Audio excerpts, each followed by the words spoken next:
Mga kanokis, alam nyo ba kung bakit isa sa mga pinakakilalang bloodline sa mundo ng sabong ay ang Bruce Barnett Sweater Game Foul? Ngayon, aalamin natin ang sikreto sa likod ng kanilang lakas, bilis, at kakaibang estilo sa laban. Ang Sweater Game Foul ay isa sa mga pinakatanyag na bloodline sa sabong. Kilala ito sa bilis, lakas, at matinding tapang sa laban. Ang pangalan nitong Sweater ay nagmula sa orihinal na breeder na si Herman Sweater McGuinness.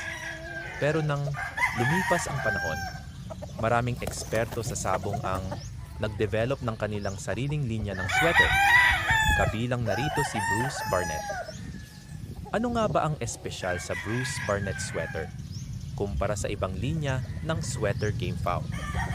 Ang kanilang mga manok ay kilala sa pagiging mataas ang kumpiyansa. May matinding cutting ability at may tibay na kayang lumaban ng matagal. Pinagsama ni Bruce Barnett ang iba't ibang top bloodlines upang mapanatili ang kalidad ng kanyang sweater bloodline.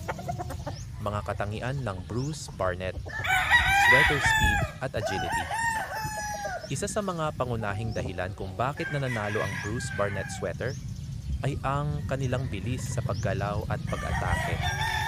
Cutting ability, kilala ang Barnett sweater sa malalakas at matutulis na palo na siyang dahilan kung bakit madalas nilang mapabagsak ang kalaban. Tibay at tapang. Bukod sa bilis at cutting ability, matibay at may matinding fighting spirit ang mga ito. Kahit sugatan, lumalaban pa rin. Kung gusto mong mapanatili ang kalidad ng iyong Bruce Barnett sweater, kailangang bigyan ito ng tamang pag-aalaga at conditioning. Narito ang ilang tips. Balanced diet. Bigyan sila ng tamang kombinasyon ng grains, pellets, at vitamins. Exercise. Regular na paglalakad at pagsasanay para mapanatili ang kanilang endurance at speed. Sapat na pahinga.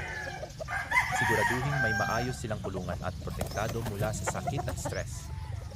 At yan mga kanokis, ang sikreto sa likod ng Bruce Barnett Sweater Game Foul. Kung gusto niyong malaman pa ang iba pang tips at impormasyon tungkol sa Game Foul, huwag kalimutang i-like, i-share, at mag-subscribe sa ating channel. Hanggang sa susunod, at buena mano sa inyong laban.